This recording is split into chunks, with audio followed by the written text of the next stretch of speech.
It started with a shadow, and slowly bled into a call across Pripyat, dispersing the radioactive clouds until there was nothing left but a clear sky. The legacy of every canonical Stalker game has been dissected on this channel far more than any other game like them, and for good reason. GSC Game World still holds the crown and sits atop of the gaming throne when it comes to expressing an open world that is long dead with parasites inside trying to fester off what little remains. A dark, grim tale of how human greed can only go so far before it becomes corruption. The original Stalker games have perfected these formulas. Stalker Anomaly is one of the greatest mods ever created for the series, and in my opinion, it filled a lot of different roles that the main games didn't quite have, granting you full, unrestricted access to every area of the zone that you choose, providing a genuine open-world role-playing experience. If you've been a redfox follower for quite some time, you might have seen my mod showcase series in the past. I was so eager to play the sequel to the devastatingly beautiful game that I often forget to revisit. After seeing the teaser trailer for Stalker 2, I felt goosebumps climb across my forearms. Unfortunately, when I attempted to review the game upon release, I was met with rather disappointing news. My PC wasn't powerful enough to run it. Let this be a warning to all of you. This review is a bit of a mixed bag. I'll be going over different subjects at different times, so I apologize in advance for the possibility of hopping through multiple subjects in quick succession. I'm limited on time, and I wish to provide you all with the utmost quality regardless. Far too much time has passed since that horrendous incident, and now I finally have a chance to right my wrongs, correct my mistakes, undo my doings. Well, there's no point in tossing you around like a whirligig anymore. First and foremost, if you're a Stalker veteran looking for the next big fix to your addiction, this game excels in most areas. Fans of the previous games, including Anomaly or Gamma, should be pleased knowing that Stalker 2 has some of the makings of an absolute banger entry to the series, and it has revived my love for post-apocalyptic open-world games. To an extent. Metro Exodus wishes it could have this level of depth to it, though one can appreciate the attempt. For once in a long time, I find it hard to choose a starting topic with this game. There are so many different things I want to cover, and I have to attempt to jam it all into this one editorial. So let's stop wasting time and get right into the action. My first impression of the game was far more positive than I was expecting. I could tell right away that graphically, this was a beautiful game. Look at how gorgeous the textures are, look how alive the world feels. Look at the leaves blowing in the wind. It just looks really neat. The ambiance is 100% Stalker. Distant noises, gunshots, and unique combat music that I have yet to see in the previous titles. Gunfire is deafening, but satisfying for anybody with decent headgear. Ammunition is scarce, therefore every missed shot is a reminder to stalkers everywhere. Do better. Practice your aim. Otherwise, you'll be a bloodsucker's lunch in no time. I'm gonna be honest with you, some of the mutants are pretty cool as well. I thought it was worth mentioning right off the bat that you'll face tons of interesting mutations, both big and small. The beginning cutscene is mysterious, but it captivates you immediately by showing your apartment set ablaze by a strange explosion. Upon closer examination, you discover it's some sort of anomaly. The next thing you know, you're in a military truck that's being driven by Herman, a returning scientist from the previous games. In the trunk, the player is unaware of the great journey they're about to embark on. Skif is the main character of Stalker 2. The word Skif also stands for a vessel, such as a boat or ship, a neat metaphor that ties into the amount of exploration available to the player. Once you complete the game's brief introduction, you're free to roam and meet others in different settlements, trading with various merchants, and completing side quests for those in need. Surprisingly, this is a very dialogue-heavy game with an impressive amount of animations for the characters you speak to. Skif is a newbie loner, so it makes sense that he has to build a reputation with the other factions, but thankfully it's not too hard to do so. Early on, you're going to face a lot of difficult challenges. I began the game on Stalker difficulty at first, but it quickly started to irritate me with how everything does a ridiculous amount of damage to you. Make fun of me if you wish, but I decided to play on Rookie for the sake of the story and this review. I had barely dented the main storyline, and I must have already had 20 hours put into the fucking game already. That's from side quests and stash hunting alone. But let's go back to the mutants for a little bit. In the Stalker universe, we've witnessed all kinds of disgusting creatures come to fruition. One of the more common ones is a flesh, which is nothing more than an infected pig that became a four-legged blob of carnivorous rage. In previous installments, flesh pigs are harmless most of the time and hardly ever consider attacking you. They act very cowardly, sometimes seen running away from other, more dangerous mutants. In Heart of Chornobyl, though, fleshes are a pain in the fucking ass, rightfully so. I always admired their gross, morbid designs, but could never get close enough to view them. The same goes for blind dogs. We all fucking hate them, so the developers made sure to throw them in at random times too. They're pretty fast, and they come at you in packs, making it more difficult to hit them. I recommend using a shotgun as soon as you get it, because it's the only thing that kills them instantly without a hassle. Pseudo-dogs are uncommon, but when you face them, you can imagine how annoying they are. They duplicate their image in order to distract you and keep you from killing them. Any stalker knows these fucking things are annoying, but that doesn't make them an uninteresting enemy. There are lots of mutants that make their respective comebacks from the original games, along with the dangerous anomalies that are known for tearing living creatures apart.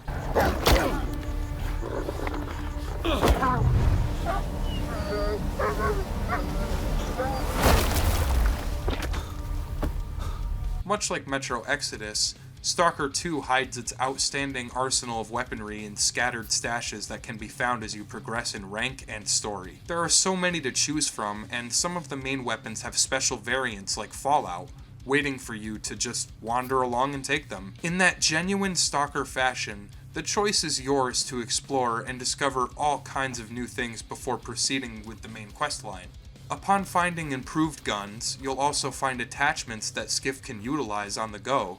Scopes and suppressors, as well as other useful firearm accessories, can be mounted with a handy selection menu without interrupting gameplay.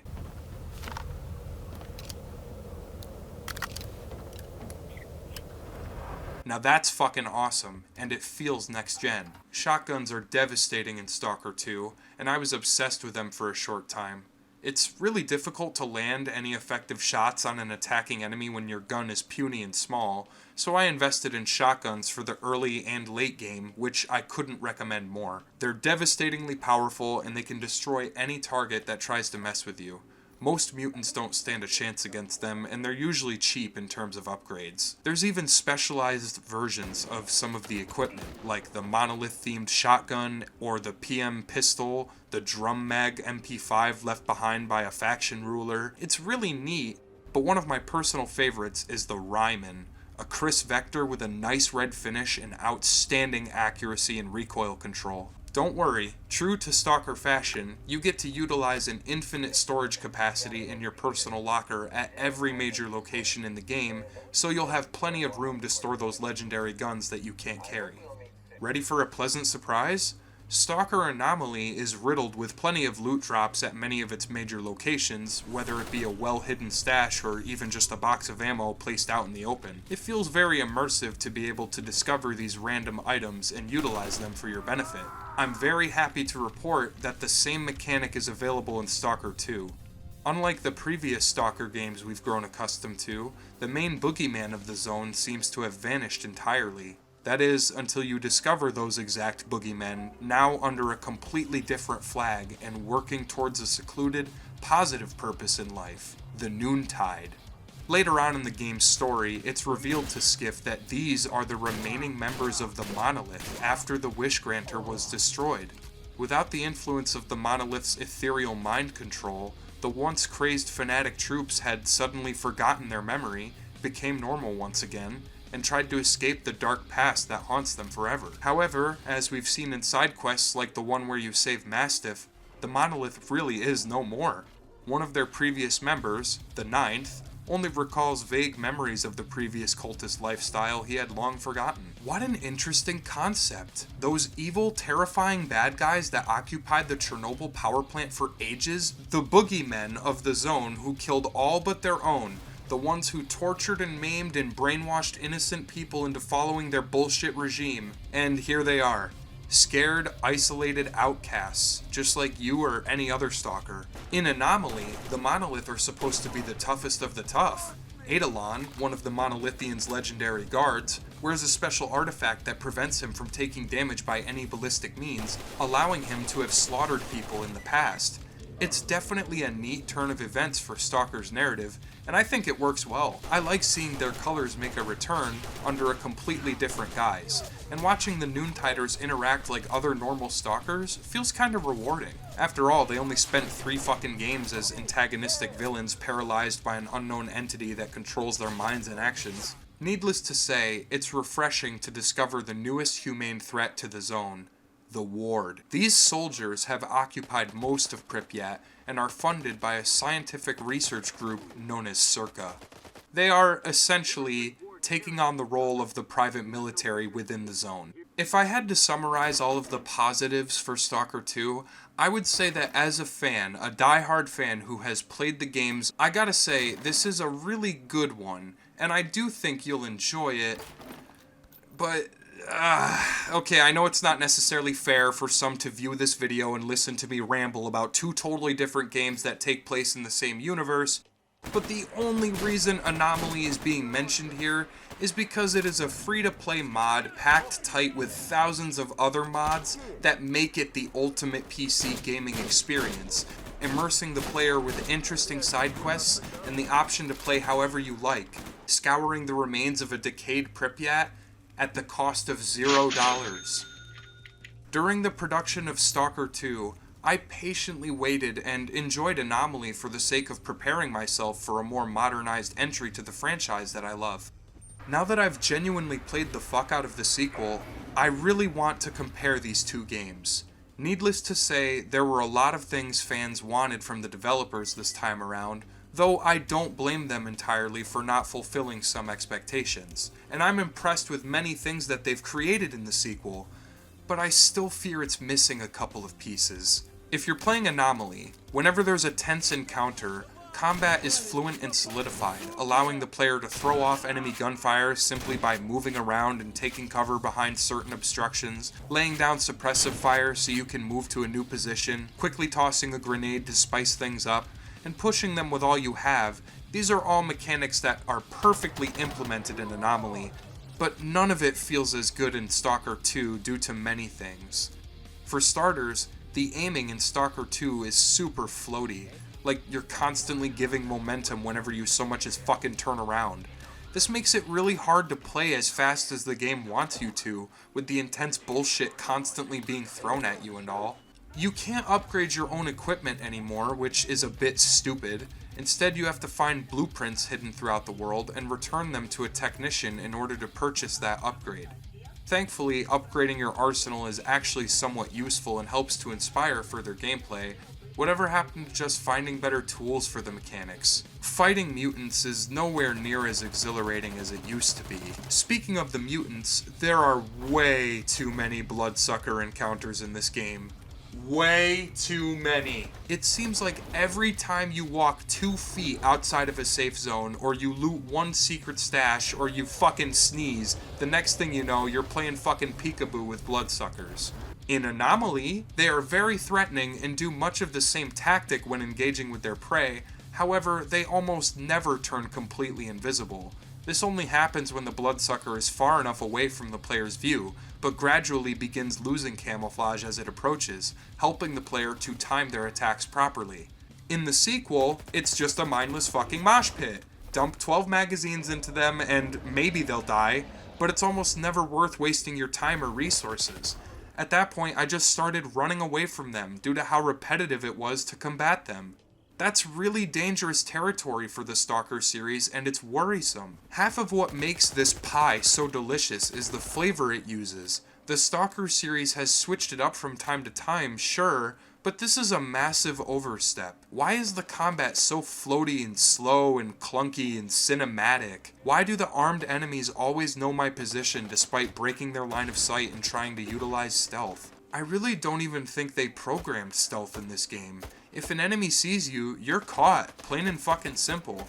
A lot of the mods for Stalker 2 seem to grant some leniency for others in their expeditions, but for me, I didn't figure out how to get the mods to work, so I just played vanilla. I don't think the mods would help, unfortunately, especially when it comes to the game's awful performance at times. For me, frame drops were frequent, at intervals that I thought weren't necessary.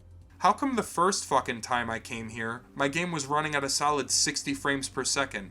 Now it just picks and chooses when it wants to be smooth again. I fucked about in the settings too, and my results were mostly the same. This is just way too intense of a graphical game, and it has no reason to be that way when so many other games in the series before looked just fine and ran smooth as pudding. Now I feel like I have to lower every single possible option, and it still does nothing to shape how the game looks and feels. It's just unpolished. Certain items can't be discarded or placed in your personal stash. I understand quest-related stuff, but why can't I put Skif's pistol in a container? I don't want to fucking use it. It's the weakest gun in the game. I'd be an idiot to try and carry that through my whole adventure. Unfortunately, it's stuck in your inventory, like a festering tumor. It doesn't make sense. Breaking open boxes is tedious because of the stamina mechanic. Come on, how are you gonna fuck up opening boxes? It costs stamina to swing my knife? Really? That's a bit harsh. I mean, I get if it would take stamina after using a heavy attack, but even basic light swipes with your blade are so tasking. It takes an unnecessary amount of time to open supply crates. Look how quick it is in Stalker Anomaly. Look. It's like 2 fucking seconds. If enemies get too close to you, they do this stupid zigzag dance that magically dodges all of your bullets, and then they shove you. That's real fair. Thanks for giving me a chance to defend myself, asshole. Why don't you just pour hot buckets of fucking lava over my head? Other times, the game is supposed to give you a thrilling encounter, but it bugs out and ruins the fucking fun for you. Look at this really dark, creepy area. Ah, man, it's awful spooky down here. I hope something epic comes out to attack me.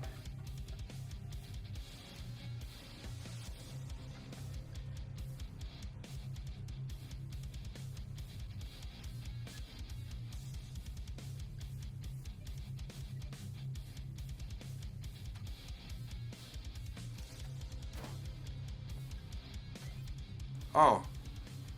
Okay, nothing happened at all. And at the other end of this tunnel, I found the body of a deceased Burr. Real fucking nice. How did he die? It would have been kinda cool if I were the one who fought him, but yeah, sure. Take some of my fucking fun away. Another massive red flag. The removal of the minimap. In my opinion, the usage of a tactical military compass is a bit oversaturated and dull. I like being able to not only see where I am, but possible blips within a short distance of the player that help lead me to traders or towns, maybe even a bed to sleep in so I don't get stuck in the darkness. But nope, all you get is that stupid fucking compass at the top of your screen. Or your PDA, I guess, if you want to just open it 1,000 fucking times. The biggest sin this game commits is simple. It doesn't feel like a Stalker game. Instead, it feels more like a refined copycat that did majority of the original series some justice. But I don't think it's all that fun compared to the others. When you first dive into the zone, you're hooked. There are intense fights, close encounters with mutated creatures, dangerous anomalies that barricade your path. It seems like the perfect combination, but it's a farce in my opinion. Every side quest feels a little bit like the same old thing. Go here and talk to this asshole, then go there and talk to them, then watch this asshole try to fight that asshole. Rinse and repeat. Most of the quests involve you being an errand boy, and Skif acts tough and talks shit to most of the characters during the dialogue segments, but when all is said and done, he's still a fucking tool that has to go through all sorts of hoops just to satisfy others. And even then, this game suffers from the same issue that Dying Light 2 did, by adding far too many names and bullshit dialogues from awfully written characters that you will never remember. There are multiple choices that the player will face, ultimately deciding their endgame fate. I'll be honest with you all, and it's probably going to hit like a stack of bricks, but it's very easy to grow bored of this game. In fact, during the whole course of trying to review it, I've played Anomaly consecutively in an effort to see if the $60 price tag is even worth buying, and I gotta say, I don't think it is. It's hard to judge this one without feeling a pinch inside. I hate that I'm not 100% satisfied with it. but I still appreciate a lot of what they were able to do given the circumstances of their production. Furthermore, I didn't lie earlier on when I stated fans of the series will love it. You most certainly will, but it does tend to drag, and the missions don't really invest me personally as much as the originals. The factions are fairly interesting, and I enjoyed meeting the members of each one, including 𝙎.𝙏, but it's not quite enough for me to remain interested. The gunplay doesn't feel refined at all, and after all of the bad-mouthing, all of the nonsense and bullshittery that I just spit from my mouth, what do we have at the end of this large, confusing, mixed bag? Well, in my opinion, Stalker 2, Heart of Chornobyl, is a flawed gem. While it seems to nail lots of the original vibes from previous games and often retains its beauty, Stalker 2's biggest gripe with me can be pinpointed to its performance and underwhelming gameplay.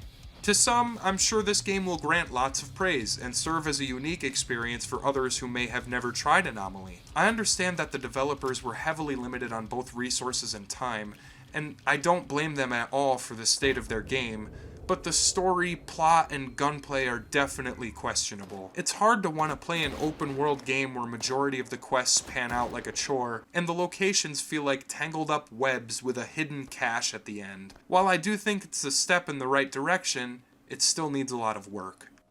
Well, there you have it, Stalker fans. I tried my best with the time I was given to show you a game that deserves more love, not only from fans, but from the devs, because there is lots of potential for the fate of the series, but this one has made me nervous for the road ahead. After spending so much time doing this review, you're probably wondering, what game do I think is better? If you're a fan of my channel, you already know what I'm gonna say.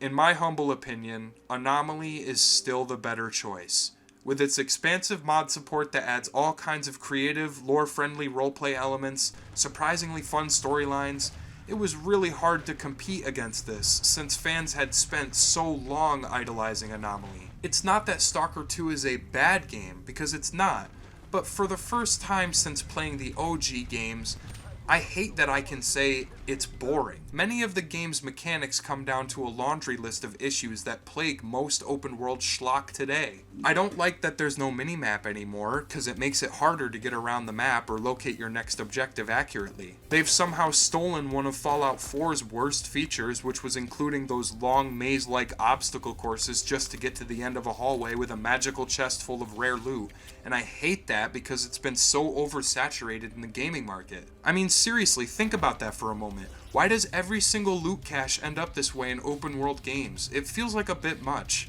The mutants, surprisingly, are frustrating most of the time and don't feel dynamic like they did in every other installment. It's as if the player is experiencing a Hollywood version of the Stalker series with an episode that highlights another revenge story rather than allows you to play it the way you wish. I'm tired of games that present you with multiple choice decisions without truly elaborating on the differences and why they matter.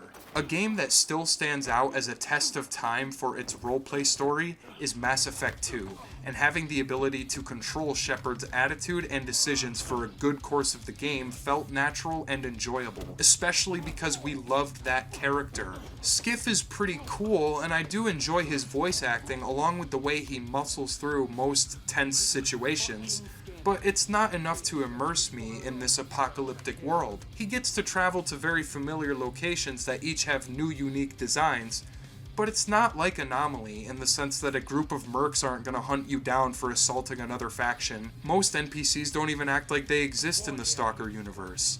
Many of them aren't animated in a way that makes me believe they should be here. Let's make a direct example. Look at the NPCs in Anomaly. They're uniquely animated in a sense that gives off the illusion of companions chattering, fit with audio lines. Characters will turn to face you when you get their attention. Many stalkers in the zone have hundreds of idle animations that convince me they are really sentient beings that live in a desolate wasteland, like playing guitars, smoking cigars and marbs, leaning on counters and drinking vodka. In the 100 Rads bar, you can sometimes see a drunk who is grasping onto the wall with all of his might in an effort to avoid falling down. Stalker 2 is so devoid of these human moments. There are way too many NPCs that do fucking nothing. It doesn't help that they share the same animation libraries whenever you speak to them, What's worse is the number of NPCs that just sit. Why are there so many of these fucking assholes sitting? Does anybody besides Skif do anything? The A-life within Stalker, Anomaly, and the other games is so well developed that the zone itself is alive whenever you play. In the background, far from wherever the player is, there are constantly other beings and creatures that may fight one another without your involvement at all.